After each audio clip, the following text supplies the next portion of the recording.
的口吻，乡愁是一碗水，乡愁是一杯酒，乡愁是一朵云，乡愁是一生情。年深外境又无尽，日久他乡即故乡。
Around the 2,400 square kilometers of Taihu Lake, there are said to be 72 peaks and 42 small islands, and Xishan Island is the largest there.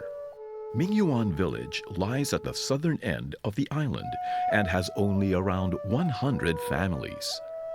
According to the annals of Suzhou Prefecture, Mingyuan village was named during the spring and autumn period when King Fuchai of Wu and Xixi saw the full moon at the island. During the southern Song dynasty, many people went south with Emperor Gaozhong of Song to flee from war. Some of them came to Xishan Island, where they found protection in the lakes and mountains. The four major clans there were Dong, Xin, Wang, and Wu. Most were descendants of retired nobles. Mr. Wang, why did the people choose to settle and make Xishan Island their permanent home back then? Let's consider history first. Southern Song Dynasty was at war during that time. The far north area was included in the war, and nobody knew back then if the war would reach their hometown, and so the people decided to settle here in Xishan Island. And here, the lake and the mountains kept them safe from war. In the era of cold steel, the war didn't reach here. That's another reason. They also considered the fact that the place far from home is not familiar to them. Would it be safe to settle down on an isolated island? They asked themselves. How's the weather? Is it good? Can it get bad? Will the wind be strong during the windy days? Will it flood there, and will the flood last? Over the years, Wang Renyu has been engaged in protecting and researching on the village. He has written many books about this place, including Ancient Mingyuan Village. According to his description, the village is bound by the mountains in three sides and water in one. Owing to its mild climate, this village abounds with waxberry, loquat, orange, and other fruits and flowers all year round. Its location allows villagers to easily leave for business or to stay to plant fruits.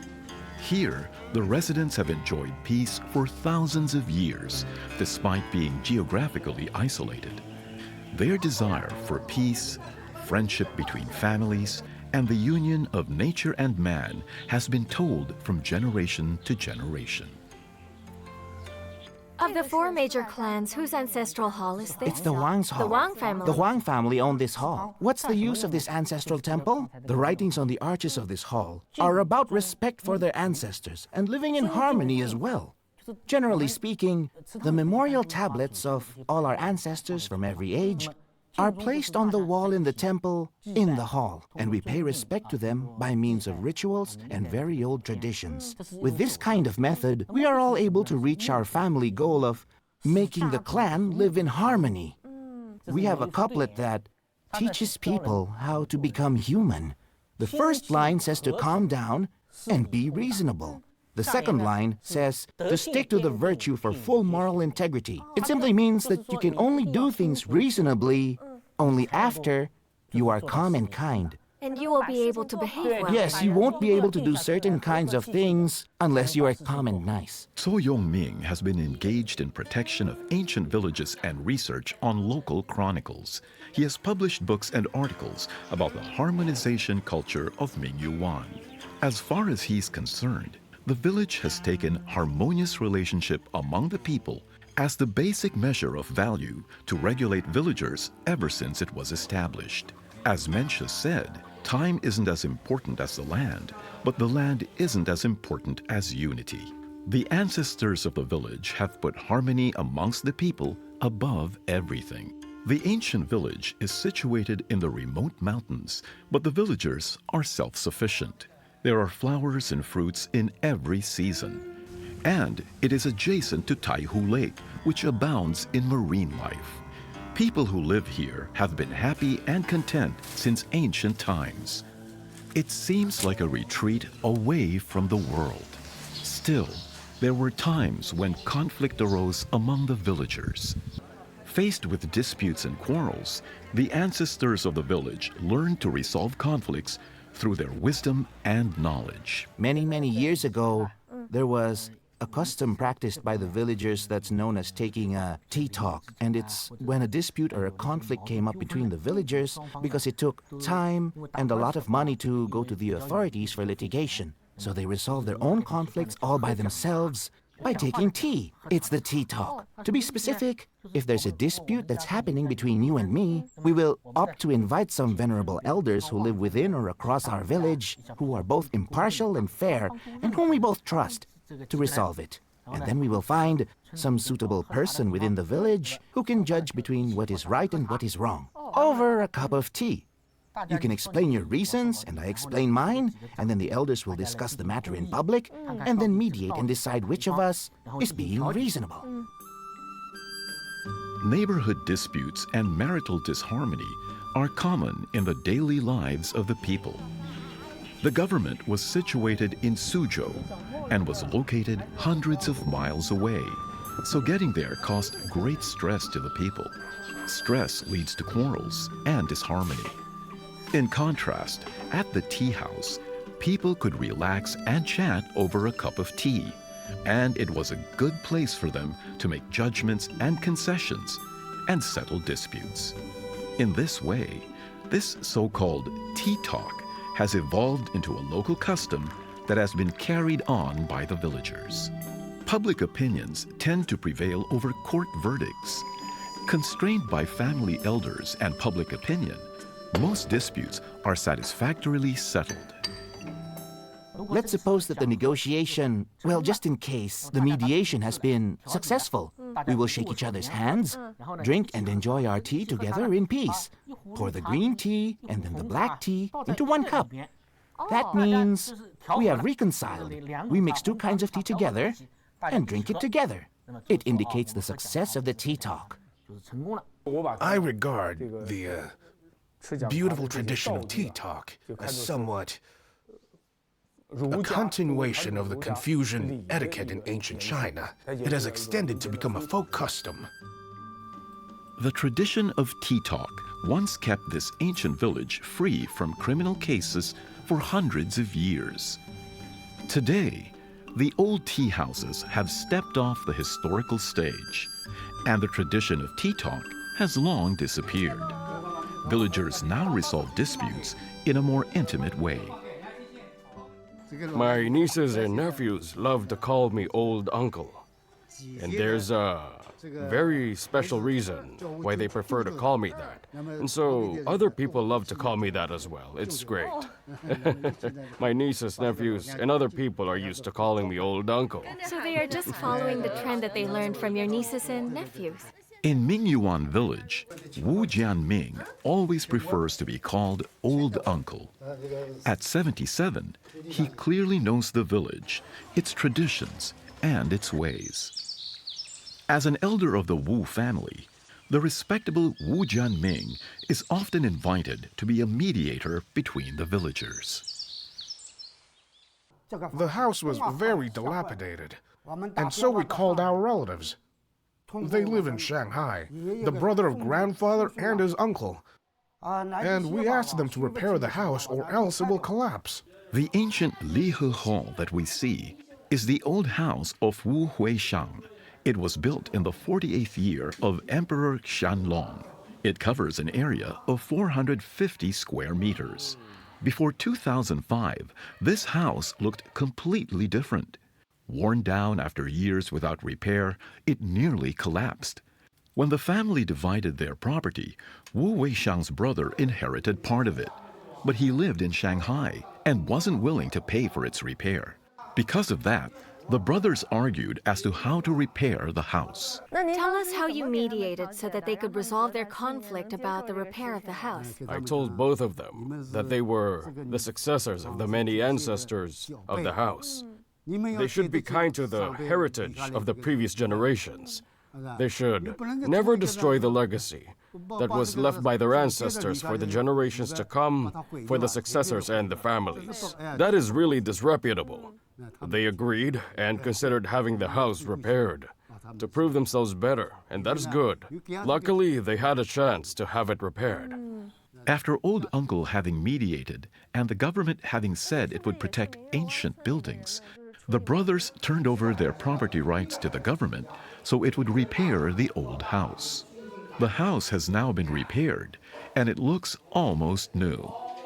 Wu Weishang and his brother receive rent every year, and they have reconciled with one another, as their custom allows. So you mean everyone asked your brother to reason things out? Is Yes, that we right? all come to Old Grandpa whenever we argue, since he was a mediator. You call him Old Uncle, we call him Old Grandpa. Both Tea Talk and Old Uncle enable villagers to practice the concept of harmony amongst the people, whether they are family or not. Wu Jianming tells us there were early teachings on harmonious relationships amongst the villagers that have been passed on through the generations of the 4 primary families that lived here. Here, I found it. Look at this. It says that gentlemen should show respect, restrain themselves, and concede to be reasonable. In the Zhou Li, it says the magistrate shall educate the civilians to be courteous, to keep them from fighting. Confucius said, rule the country with the principle of courtesy. And it is here. Courtesy is where etiquette among people always begins. Courtesy erases conflicts, and peace will strengthen folk customs.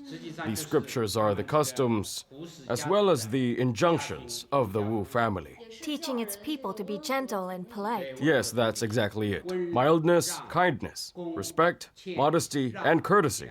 And courtesy is important in clan relations. I have found the traditional precepts of genealogy that were used before in the research on the culture of the Qin family. Here it is.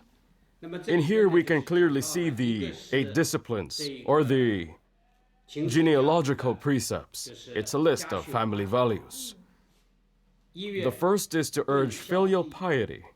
The second is to harmonize clan relations. The third is to read regularly. The fourth is to be well-mannered. So in here, we can only see 8 rules in total. But I see that the first one is to keep peace with one's relatives and friends, and the second one is the need to have harmony among the clans.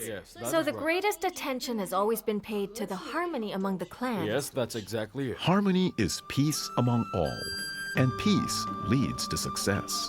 When adhering to the concept that a peaceful family will prosper, not only do individual villagers get on well with each other, but the clans also live in peace and harmony. After the 4 major clans migrated here to avoid war in the Song dynasty, they lived in seclusion, sharing amongst each other and growing their families. Their surnames may be different, but this has never been a source of conflict. As we know, together we can act for the best of all. Since the 4 major clans moved here, they've made efforts to build a better village for the people and their families. The street we are walking on right now was built during Emperor Qianlong's reign, and when you look at it, the surface was paved with nearly 5,000 pieces of stones that are purely made of granite. And there is a drainage system that is more than 1 meter below. After it rains, water will have space. That's because there are gaps between the stones that are underneath, so the rainwater will flow away after it rains. The rainwater will flow quickly through the drain due to the stone gaps. There is an old proverb that still exists even today. Embroidered shoes can be worn even on these rocky streets. It means that people can walk on the streets in their precious shoes even after it rains. Their shoes won't get Yes, wet. they won't. According to legend, there once was a great flood in Mingyuan village. Raging waters came from the Xianlong Ridge and destroyed houses at the foot of the mountains. Some children who were playing were washed away. So the heads of the 4 clans made an emergency decision to dig a drain so as to prevent similar accidents from happening. To raise the funding for this major public infrastructure project, they made a rule valid for the entire village. Every person living in Mingyuan village should donate 5% of his profits. The total earnings one makes from all business transactions, whether it's big or small, goes back to the village. The people will set up a charity fund within the village, and then all the villagers abided by this profit rule. So back then, whoever made a fortune would build roads and bridges for his town. That was the tradition back then. To guarantee the proper use of the charity fund, the 4 clans selected villagers who were well known for their honesty with money. Each clan elected venerable elders to set up a group to supervise the expenditures of the fund. All income and expenses were inscribed by the entrance to the village for all to see. This transparency was to make sure all the money was well spent. It wasn't easy at all. The 4 clans did this jointly. Even some villages of one clan would sometimes fail in doing it. Yet they succeeded with their goal with 4 clans united. It is really impressive to know that they succeeded, even from a modern point of view.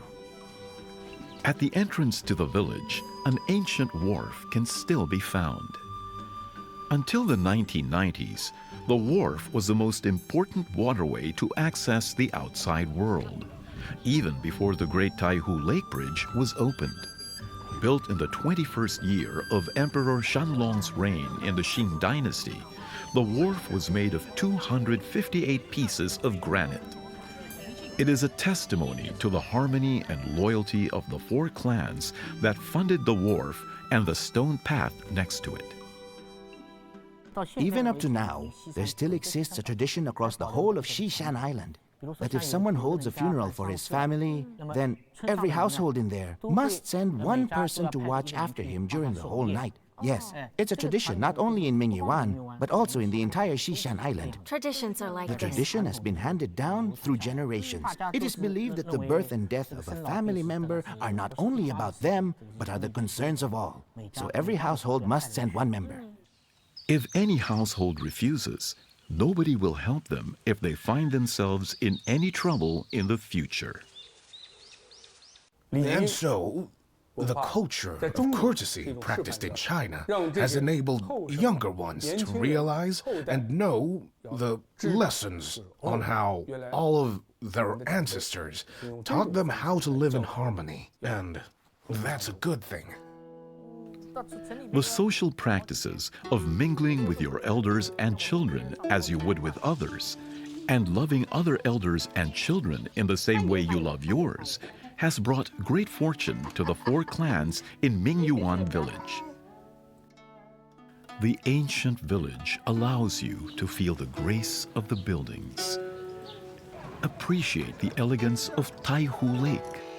Watch sails drift away in the sunset, or take a closer look at fishing boats. Roads extend in all directions, and people live closely. The elders and children feel content and happy. You not only feel the simplicity of village life, where people live in peace and harmony, but also the intimate relationship between people and nature. The ancestors of Mingyuan village conceived of their reverence and respect for nature many centuries ago. Looking at it from afar, the village is surrounded by mountains. The antique cottages are shaded in green by blooming trees. Both man and nature gain from this mutual respect. In the common lands, the ones that are by the lakeside, the public lands, including the trees, they belong to the public. It means everything should be up for negotiation. You mean the existing trees? Yes, it means that the existing trees must not be cut down. One should not cut down existing trees because the trees were bought by the public.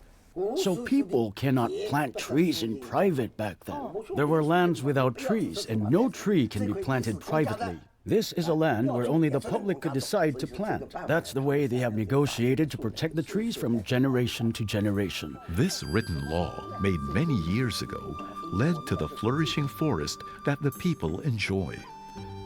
The village is now surrounded by trees, with verdant hills gazing down on them. The dense forests that surround the village were once seen as a window in ancient times. Through these windows, villagers could look at changes in the world from time to time. However, these forests need to be protected. The forests that surround the ancient village not only effectively regulate the climate there, giving it fresher and more temperate air, but also prevents water loss and soil erosion, thus reducing natural calamities. So what is the purpose of that tablet? It has a message from the government. It is a post that says that no quarrying is ever allowed in the entire village. So why was quarrying prohibited in Mingyuewan village?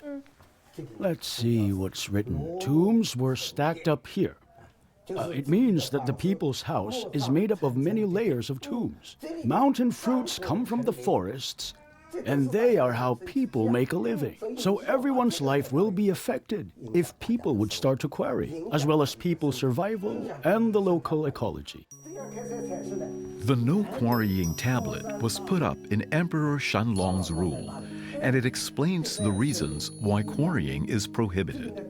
Springing from the concept of unity between man and nature, water and soil conservation has been practiced here for hundreds of years. Through the years, villagers have been protecting their home and abiding by their ancestors' teachings. Villagers who live by the lake give importance to protecting the quality of its water. No garbage is to be thrown into the lake. In 2007, the village invested in a sewage plant with a daily capacity of 4 million tons. Water from a well dug during the Southern Song Dynasty is still clean enough to drink. Labels are posted on old trees to protect them. In the clearings around the houses, fruit-bearing trees are planted. There was a very famous Grand Secretary during Chanlong's reign, and he was called Shen de Qian. During the time when he was writing the prelude to the Wu family's genealogy in our land, he used one sentence to summarize the conditions of our environment. He regarded Mingyuan as the place where people and animals live together in flower forests. The ancient camphor tree in the entrance to the village is 1,200 years old. It is said that the Tang Dynasty's famous poet Liu Changqin planted it when he visited a friend there. The tree, with an umbrella-like shade, is a symbol of the village. It is also a good place for villagers to rest and anchor their boats. With a trunk diameter of over 2 meters and a crown of 25 meters, the old tree still stands high and mighty, even after weathering many storms and lightning.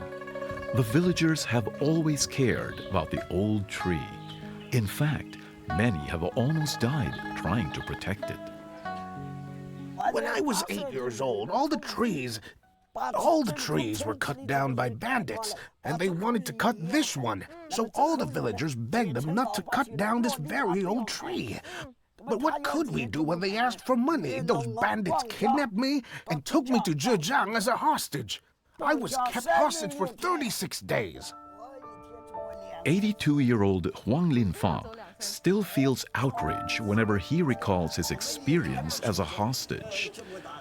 In 1940, a gang of bandits came to the village and threatened to cut down the tree unless they were given money. The villagers ganged up against them and came together to protect their beloved tree. Realizing they were not going to get any money, the bandits kidnapped then 8-year-old Huang Linfa and took him to Chechang. After over a month, the villagers paid the ransom with nearly 7,500 kilos of rice. We must do our best to protect the old tree. We live only if the tree lives. Only if the tree lives. That's right. That's how strongly you feel about it. Over 70 years have passed since the incident. You may gradually forget about that. No, or I you won't. will remember that beloved tree, Yes, won't you? the tree is the best. We want beautiful landscapes here. Beautiful landscapes?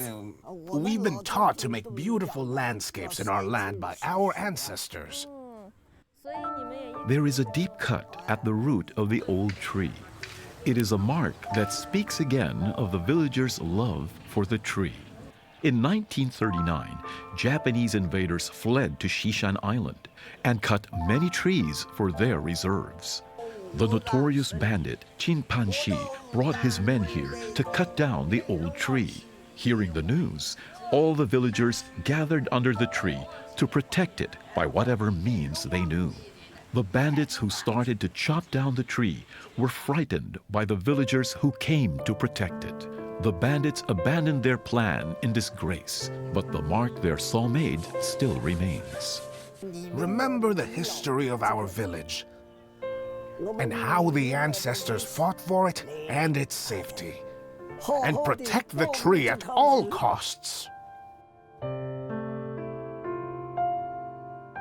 This weather-beaten tree has been standing for thousands of years, but it is still lush and green. It also blesses the ancient village year after year. Elders always tell stories of the old tree to the children of the village. Memories from generation to generation are kept under the shade of the tree. It is a totem of the ancestors and an emotional anchor for those leaving the village. The people of Mingyuan village know that protecting this old tree and preserving the tranquility of the village can be likened to protecting a memory. But more importantly, in doing so, they give homesick emigrants something to hold on to.